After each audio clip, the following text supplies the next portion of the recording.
No niin, okei, minä synnyin, minulla ekkaan oli 2 siskoa, jotka syntyi silloin joskus 50-luvulla ja minä synnyin sitten omassa kotona kamarissa ja isäsolta ja poika tuli ja pojasta taisi tulla hulttio heti näin. Hulttio, heti tästä hulttiona.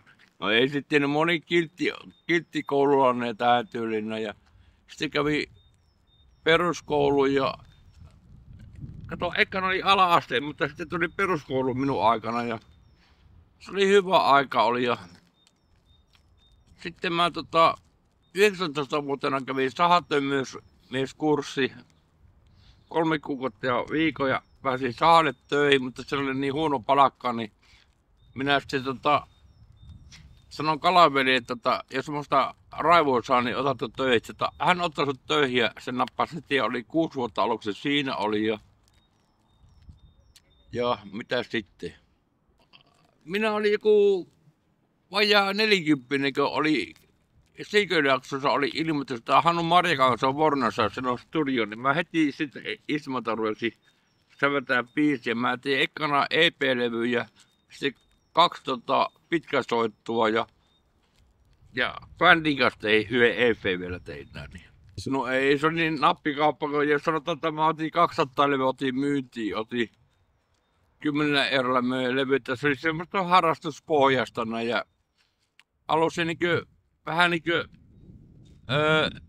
informoida, että mä omasta elämästä kerron biisejä ja jostain musiikin mun kestistä, niin ne tykkää sitä vähän kyttyä, kun mä kerron omia biisejä niin elämästä ja tähän tyyliin. Niin. Mä olin semmonen kannanottaja, mä olin aika semmonen, jos ajatellaan, että mä kuuntelin Sex Pistolsia, kuuntelin ja Eppu Normaalia, Problemsia, Pelle Miljoona Hasikoneesta ja Ratsia, niin mä olin semmonen niin sanotusti, kun mä luin tuon Täällä Pohjataaren ala kirjan ja Tuntemattoman sotilaan, niin minusta sitten tuli semmonen jonkunlainen vastaranrankin iski tuli tähän. Joo, sitten mä yksi levy oli sillä, että kun mä otin 2 levyä otin myyntiin ja sitten mä tein sitä samalla saitelle DVD-niin jutun, niin 10 euroa mä eteenpäin. Ja sitten mä pääsin Siikö-Laaksoon ja Viikko Viisarin lehteen ja meistä tuli Yle Teemolta tuli puoli tunnin mittainen dokumentti telekartta tuli ja Lehtoeija oli manageri oli ja mä kävin Lehtoeijalla oli Luolapeikko oli Rantilassa ja mä kävin Rantilan päivillä kävin keikalla, siellä oli Polsti oli kuuntelemassa minun biisejä ja sitten mä kävin Setkaparissa, kävin tuolla Temmeksellä kävin kapakassa kanssa soittamassa ja Siitarissa Vaalassa ja jossain muissa paikoissa näin. Oli jonkunlaista menestystä kuitenkin. Oli jonkunlaista menestystä oli. Maanita tuli, niin kato nytkin ne täällä mua puuttelee, että ennen mua puhutetaan Hannu tai Antti tai niin kuin muu kissa puhuta. Ne aina kun mun päätinemme Unto välikattoon, niin mua täällä kaikki niin puhuttelee Untoksi näin. Mistä se nimi tuli, Unto välikatto? No ehkä se oli silloin, kun minun kummi on Unto. Mikä se on Unto? Mikä se on?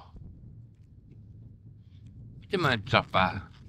Ja se on taksikussi, Suursa Martti. Niin no teki se on Suursa Unto. Se on mun kummi ja sitten yksi kaveri mulle opetti nuo nuutit ja kaikki. Tai näin helppoa se oppii nuutit, niin mä tilasin Kaijanista, tilasin nuutikirjoja ja kaikkia kappaleiden juttuja. Sitten mä opin soittamaan renturuusut ja tippatapat ja kaikki melkein vitu hitit nää. Niin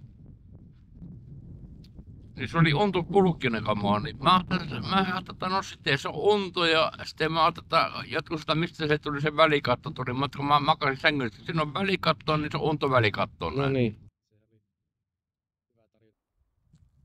Ketsissä asui ainakin melkein 55 vuotta, mutta sitten Pasi Arola oli Oulusta oli päätyöntekijä ja sitten oli Hilvi Viitanen ja Huikari Maria oli.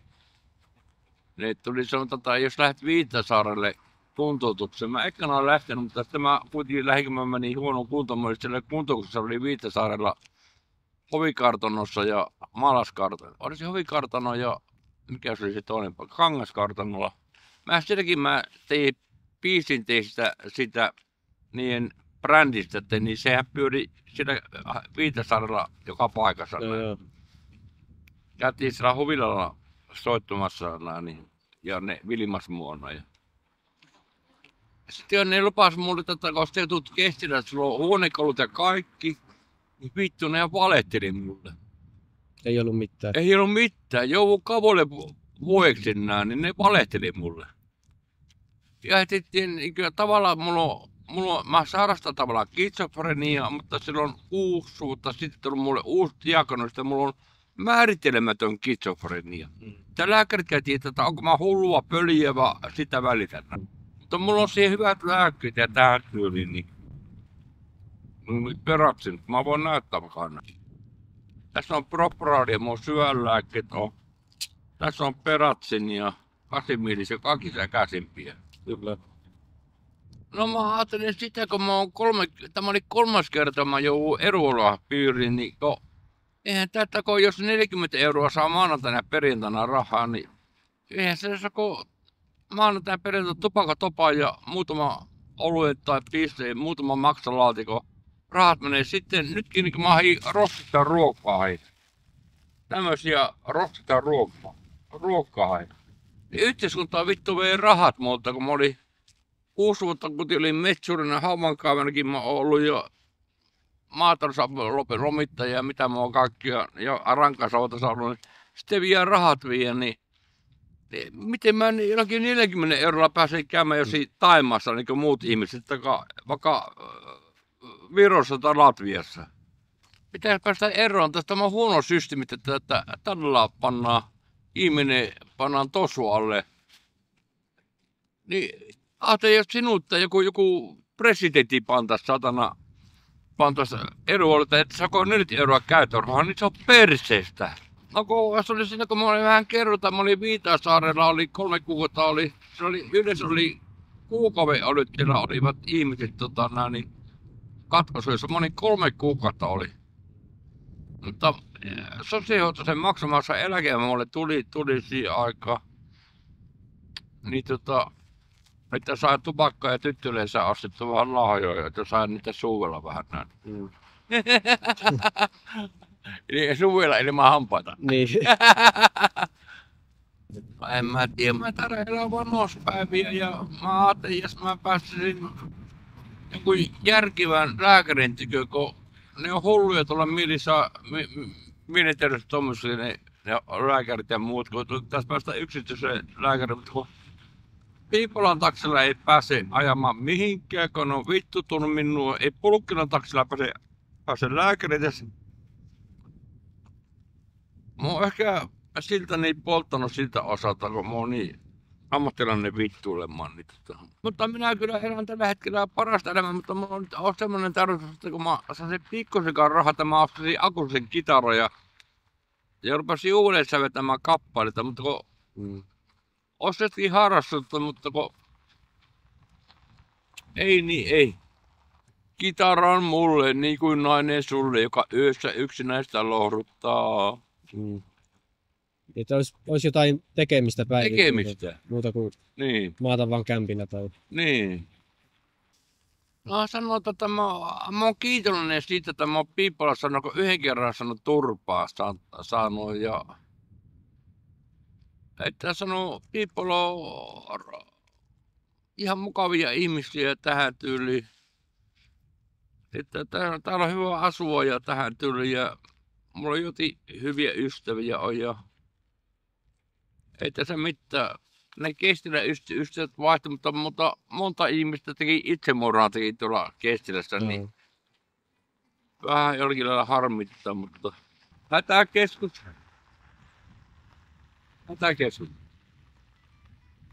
Sä et varmaan vastannut.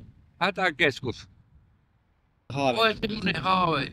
Ois mulla vielä haave, että saisi tehdä tyttöystävää. Se mä oon 3 kertaa ollut kiilossa. Mä oon pari sanonut elämässä rakkautta ja tähän tyyli ei sen puolen. Niin kun saisi tehdä tyttöystävää sen kitaran ja pääsin tekemään uusia biisejä vaikka.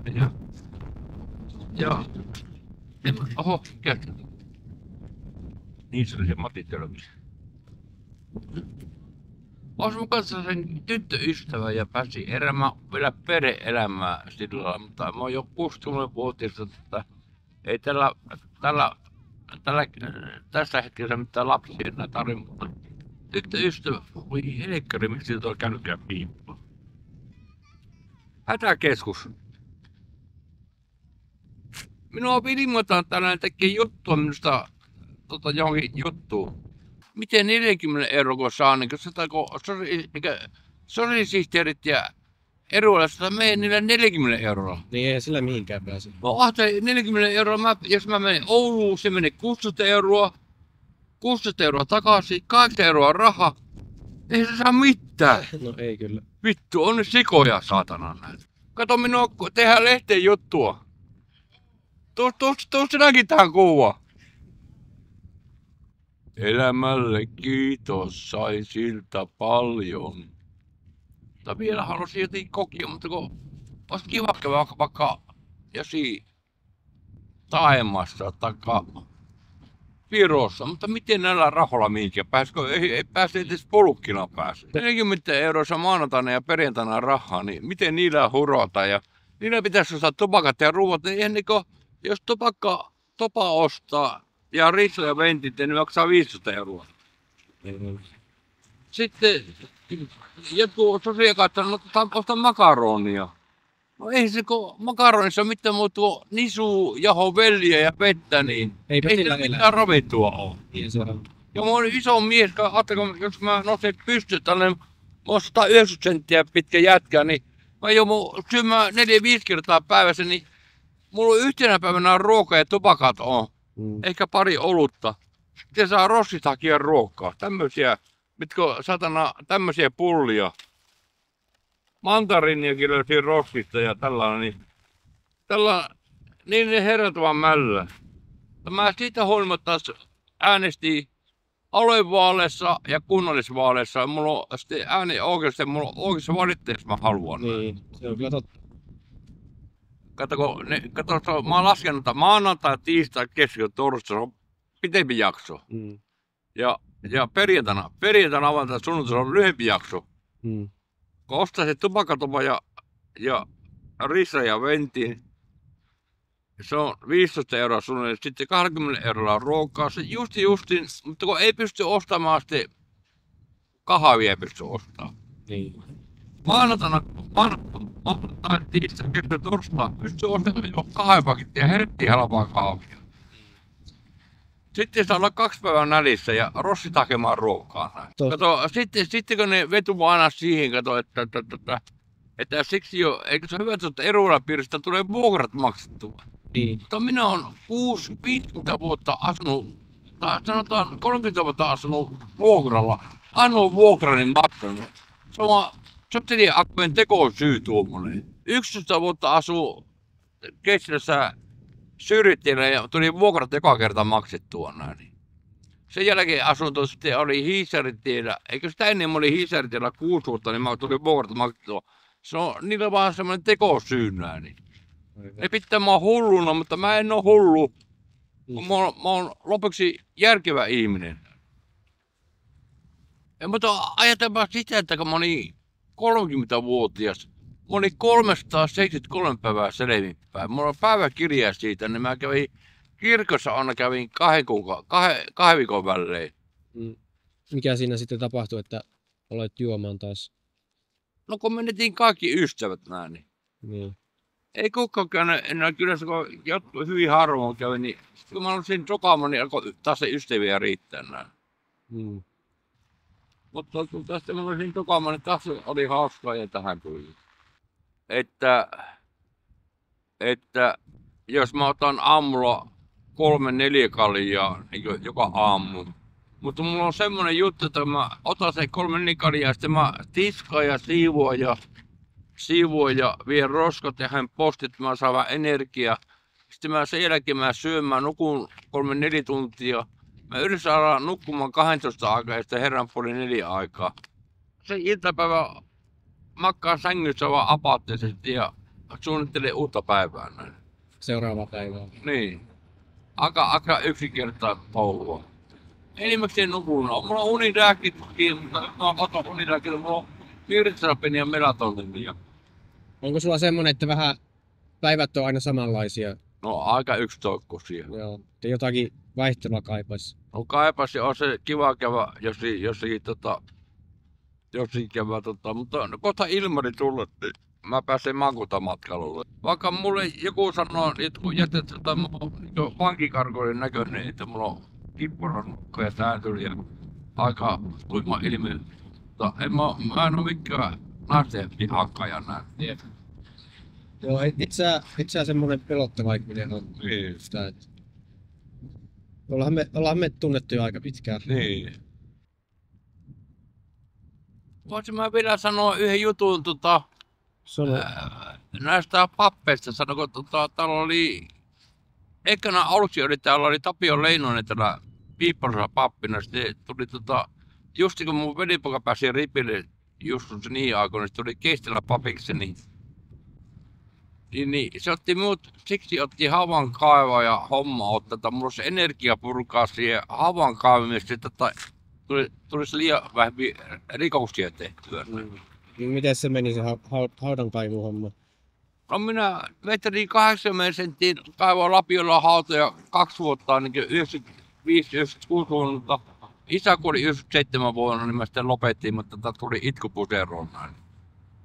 Niin lennosin Tapiolle kaikki kunnia sen pojille ja sen poika osti muuta vielä 100-wattisen pahvimmin ja 300-wattisen kaapin osti muuta korkeatonilla.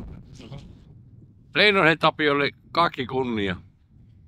Ois mulla paljon muutia vielä kerrottavaa. Saat kertoa ihan vapaasti, jos vaan haluat. No en mä, se on vielä liian arkaa, mutta antaisin olla, mutta tässä oli tärkeimmät nää. Niin. Kyllä. On mulla ollut kiva lapsuus ollut, meitä oli 5 lasta oli. Alakerrassa vaan kaksi huonetta oli, niin 7 ihmistä satanan kahdessa huoneessa nää, niin sopu antoi sijaa. Joulun oli kinkut eikä koskaan nähty nälkää. Ja erityiskiitos vielä pitää sanoa tuolle Takkulan Stillin Pentille ja niille pojille ja kaikille. Aika itkitte, kun Pentti mitä auton silloin pula-aikana.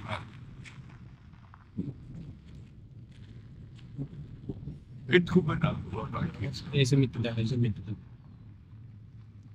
Oli ja isä Anna välillä Kostisen Martillakin oli töissä ja vittu reilua meininkiä ja mitään satana, kun Pentti toi meille aina toi jouluna lihaa toi ja pottusakin ja rieskajauhoja näin. Ihania ihmisiä. On se siinä.